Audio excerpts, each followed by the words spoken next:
Seguinte, na semana passada, no sábado, nós íamos comentar um pouquinho sobre essa questão aí, inclusive, acabou ficando como nosso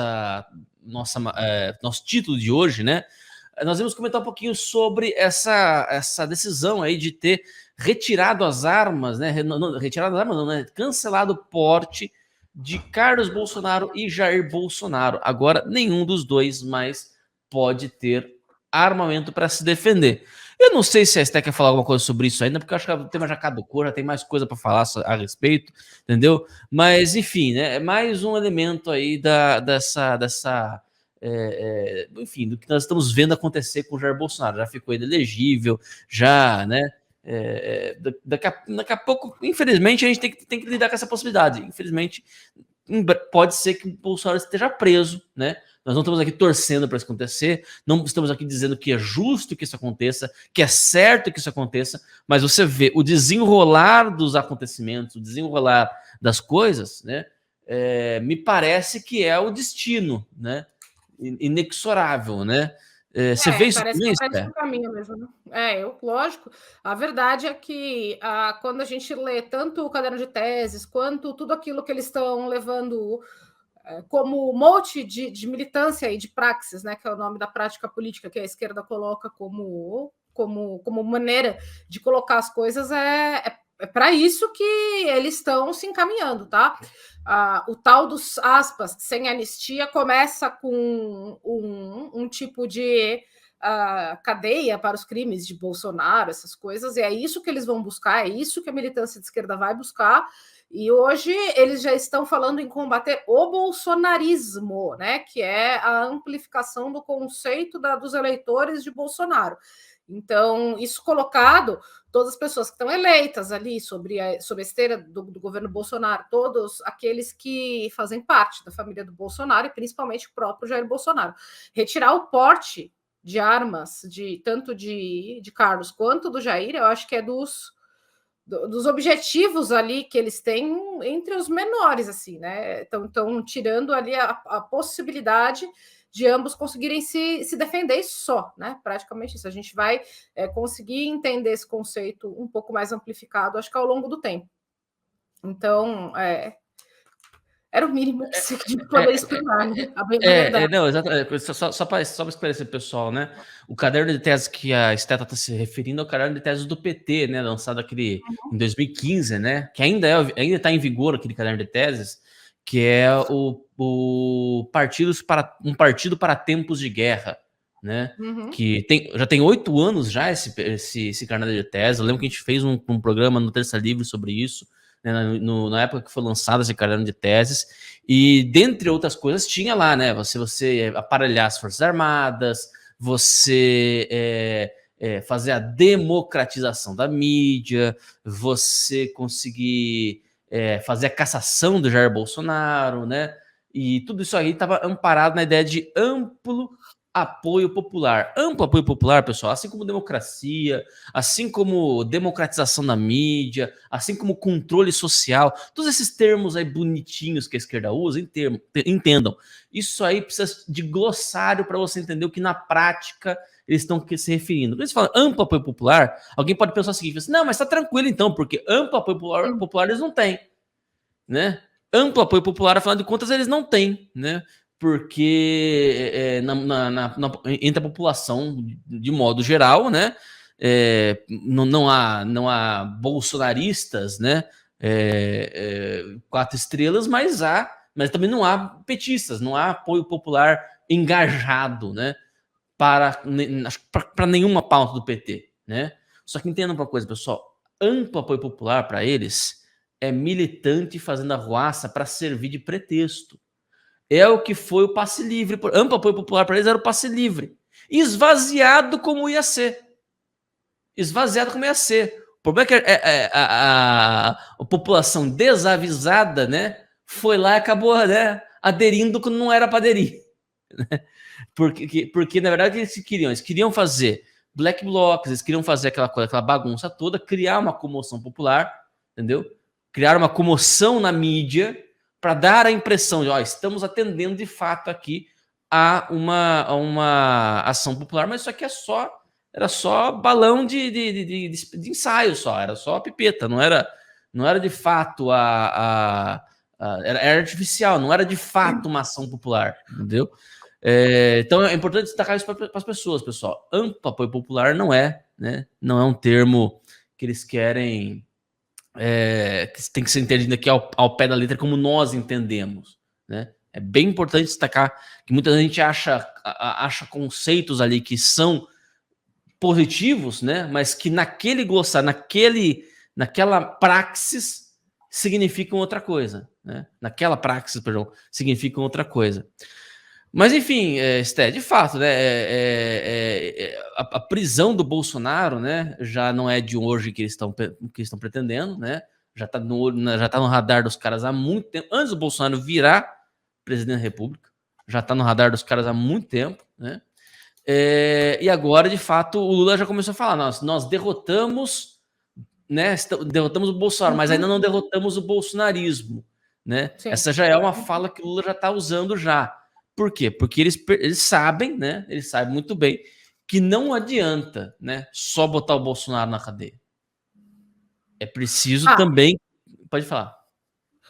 O lance que acho que precisa ser entendido também desse ponto da questão da praxis é toda a retenção que o movimento revolucionário passou de 2015, 2016 para cá, tá? Porque eles passaram a investir bastante na questão da comunicação dos revolucionários, sobretudo em rede social. Então, quando a gente faz a pesquisa em cima disso, daí é possível também chegar a conclusões que são relacionadas, inclusive, ao convencimento da opinião pública. Isso é bastante perigoso, tá? Porque a gente tem aqui dentro da rede social uma mudança que aconteceu lá em meados de 2019, 2020, com as próprias plataformas, que agora teve ali uma reconfiguração dos algoritmos, né? Junto do Facebook, do Meta, do próprio Twitter, que ainda não era do Elon Musk na época, e então criou-se aquele conceito de bolhas, né? Então a gente, daquele período para frente, passou a falar para bolhas. Hoje a gente fala para nossa bolha, em determinado momento falavam lá para outras bolhas e por aí vai. Então, isso colocado, a partir deste momento, primeiro, eles já estavam trabalhando a parte da comunicação. Isso é uma coisa que o movimento revolucionário sempre se preocupou, sempre pensou. Tanto que todo aquele conceito de MAV, né, anterior à própria democratização da mídia, parte do Partido dos Trabalhadores. Os MAVs eles deram muito errado. A verdade é essa. Foi uma pipeta que eles fizeram que gerou uma autofagia muito grande dentro do próprio Partido dos Trabalhadores, que, em tese, ao menos, né, ele é autofágico na essência, porque ele sempre vai fritar aqueles que estão abaixo, né? Então, os MAVs eles só aceleraram esse processo de autofagia naquele momento, porque não buscava só fazer comentários positivos lá nas matérias que eram de cunho negativo. Acabou sendo uma fritagem ali até mesmo dos seus pares críticos. Tá. Deixa eu só esclarecer o pessoal aqui, né? Importante dar o contexto. MAV, né, que a Esther está se referindo, militância de ambiente virtual. Era aqueles militantes pagos pelo PT, né? Sim. Que estavam realmente sendo pagos ali naquele momento. Lá pro 2011, 2012, quando eu lembro, né? Quando eu lembro que isso aí apareceu. Chegou um ponto em que MAV virou xingamento. Às vezes o cara nem era MAV. Mas MAV virou xingamento para qualquer esquerdista. Qualquer esquerdista, eu sei por quê. Porque ficou feio aquela coisa do cara ganhar para defender o PT e ainda defender de maneira virulenta. Entendeu? Eu lembro que eu comentei uma vez eu tava conversando com não sei se era isso, né? Esse ponto que você queria destacar sobre a questão do tiro no pé, que foi os MAVs, né? Mas um elemento que eu lembro que eu reparei na época foi isso.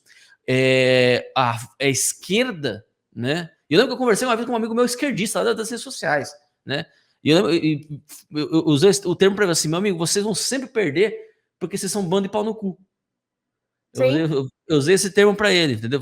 Vocês são um bando de pau no cu, entendeu? Vocês são um bando de chato, entendeu? Um bando de cara, ninguém quer estar perto, ninguém quer concordar com você, porque se concordar com você, você é chato também, entendeu? Então, assim, você chegou a um ponto em que ficou feio concordar com um cara um militante, entendeu? Sim. Ficou feio conversar com um cara. Porque é muito chato, era muito chato. Qualquer lugar que você comentava qualquer coisa, aparecia um bando de perfil esquisito, enchendo o saco, né?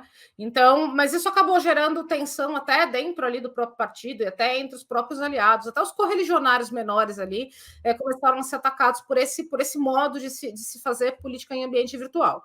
Aí chega Jair Bolsonaro com toda essa comunicação completamente diferente, né? Se formou uma contracultura muito diferente do que se esperava para a rede social, Turn Down for What, aquela musiquinha, o óculos descendo, e isso pegou, na juventude pegou muito bem. Então, até o próprio Douglas Garcia, com o qual eu trabalhei, o ex-deputado estadual, ele foi, assim, aspas, né, ele teve a sua mentalidade sequestrada pelo Turn Down for What no meio da turma de skate, né, então, isso foi muito bem colocado, tá, ali. Não foi nada planejado, tá? Até onde eu sei, foi assim, saiu da panelinha da direita e dali isso se espalhou lá na página Bolsonaro Opressor. Fazer essa subversão das palavras, como, por exemplo, não sei o que lá opressor, não sei o que lá opressivo.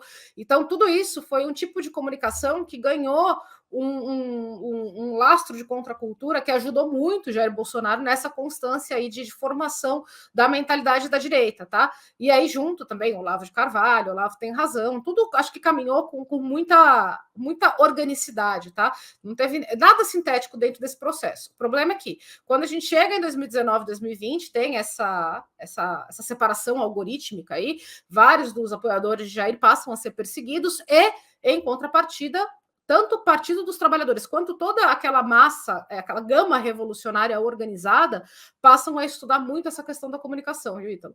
E assim, eles passaram, inclusive, a formar comunicadores para atuar em redes sociais e para serem aí parte desse corpo independente, aspas, tá? Porque eles entenderam que o jornalismo tradicional, apesar dos pesares, apesar de atingir as grandes massas e que já está no bolso deles, não era suficiente para atingir ali quem eles acham que devem, com narrativas ou com a maneira de se fazer ali a disseminação de informações. Então, eles têm toda essa gama de comunicadores, porque eles visam sim, tá? Conseguir chegar com a comunicação correta, tá? Então, eu acho que isso também tem que ser considerado quando a gente fala dessa coisa aí do amplo apoio popular. Então, hoje, quando a gente olha para o Congresso da UNE, por exemplo, né, como eu estou gostando de citar, porque eu acho que é a última, aspas, aparição, tá, da militância organizada, pelo menos uma delas, e que traz isso de uma maneira e coloca ali um bandeiraço, né, escrito algo como a punição dos bolsonaristas, e a partir do CONUNE se começa a tensionar bastante a comunicação do próprio governo quanto a extirpar do debate público, ainda tem esse bando de bicho, animal e tal, tudo isso passa a ser bastante intensificado a partir desse CONUNE. Então, eu vou colocando as coisas aqui numa linha do tempo para eu ver que horas que a gente vai virar a União Soviética, sabe? Então, isso colocado, eu acho que isso tem sim que ser um pouco melhor estudado, vamos dizer desta maneira, tá? Para a gente poder saber aonde a gente vai chegar, em quanto tempo, né? Para mim, tá? Para o meu diagnóstico aqui, eu acho que a gente tem 1 ano e meio aí até o ponto de não retorno. Eu acho que esse não retorno ele é evitável, tá? Mas sabendo o que tem que ser feito e fazendo e deixando de adiar aquilo que a gente vem há tanto tempo adiando, né? Aí, vamos lá. Tem alguns pontos aí que você trouxe que eu queria mobilizar. Primeiro, que é o seguinte: você destacou que em algum momento houve um processo de formação dos comunicadores. Por quê? Porque ali você percebe o seguinte: existiu ali uma mudança qualitativa e não quantitativa. Eles perceberam que a forma de comunicação estava errada. Porque, gente, o programa MAVE, eu não tenho números aqui, mas devia consumir dinheiro para um caramba. Entendeu? Devia consumir dinheiro demais aquele negócio ali, entendeu? Não que faltasse dinheiro para eles, né? Mas consumia dinheiro. Então, a questão foi: houve em algum momento, né, uma mudança qualitativa no teor da comunicação. Esté, você que acompanha isso bastante tempo também, como é que você viu essa mudança qualitativa? Do que se tratou, né? Por que hoje a esquerda ela está diferente na sua comunicação do que era 10 anos atrás?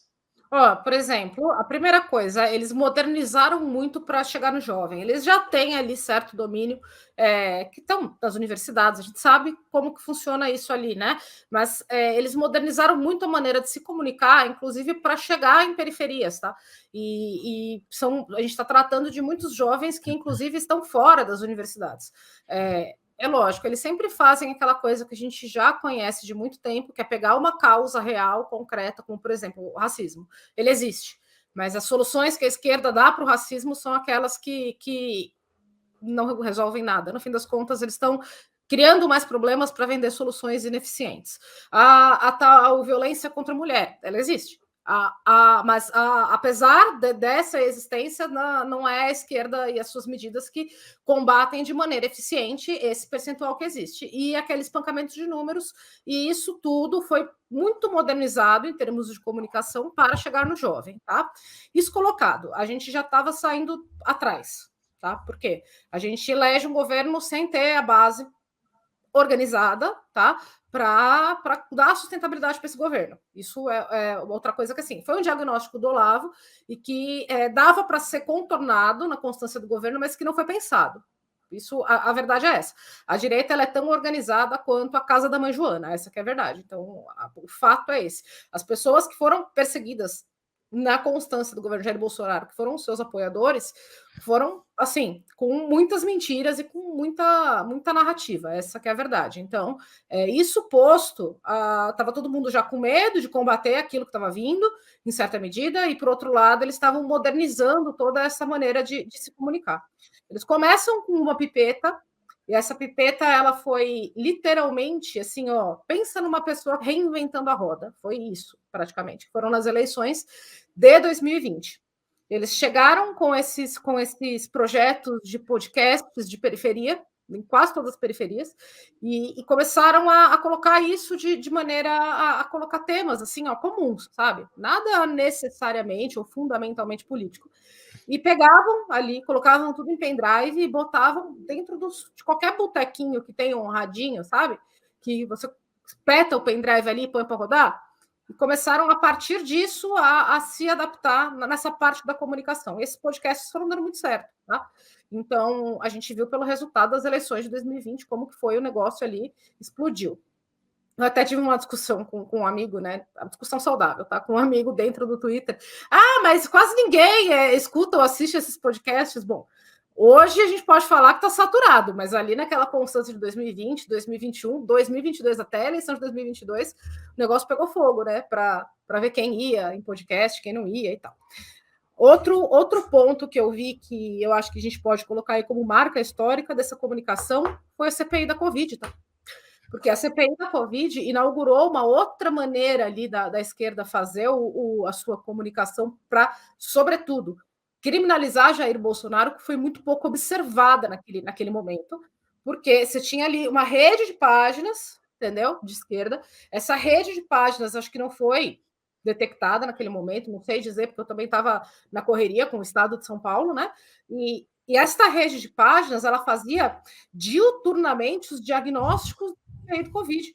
E assim, os diagnósticos que saíam dali, não raras às vezes, foram colocados em plenário, por exemplo, por senador Randolph, por senador Alessandro Vieira, por senador, enfim, os mais variados dele, até pelo presidente ali da CPI da Covid, foi colocado o que eram as demandas desse pessoal que estava em sincronia fazendo a cobertura da CPI da Covid. E eles faziam isso de modo a colocar em space, era um space só deles, e não eram esses spaces abertos que a gente vê hoje, né?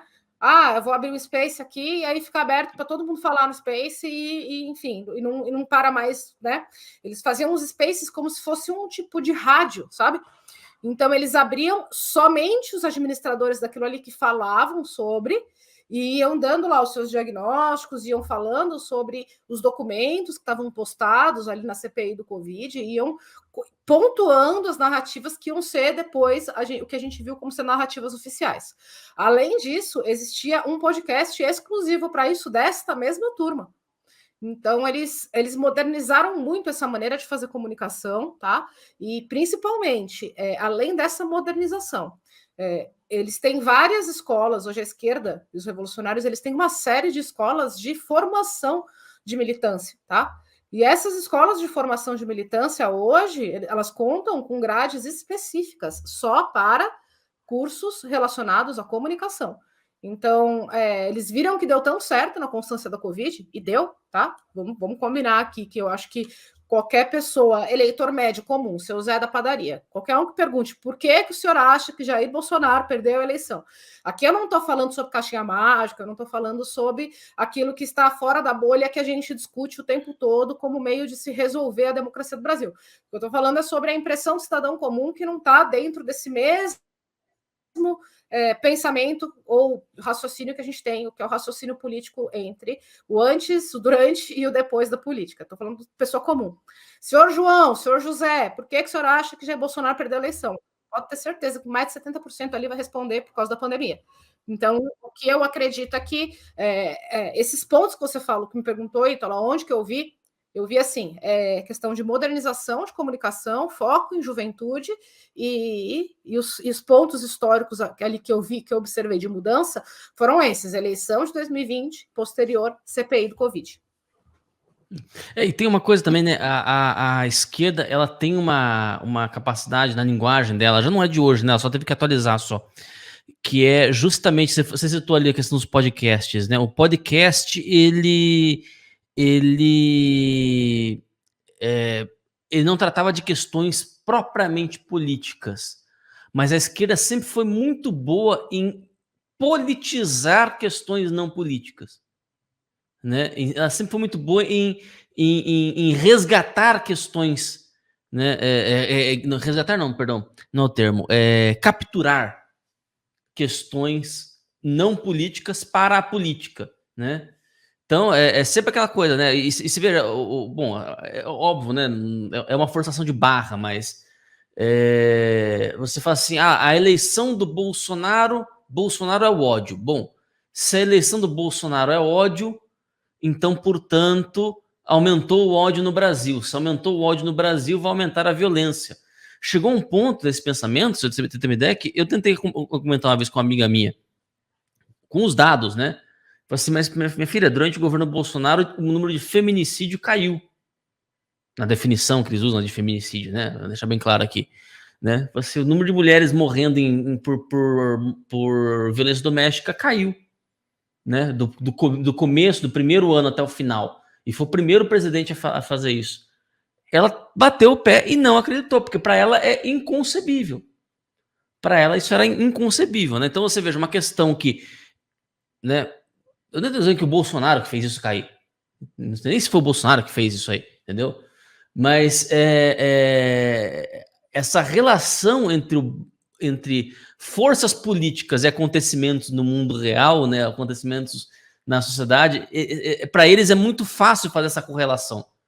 Né? A direita ainda tem dificuldade de fazer essa correlação, porque, lógico, né, a correlação, né, verdadeira ela é muito mais difícil de você fazer. Ela é muito mais complicada, muito menos, né? Mas a esquerda tem muito mais facilidade de fazer esse tipo de coisa. Então, a esquerda tem muito mais facilidade de capturar questões,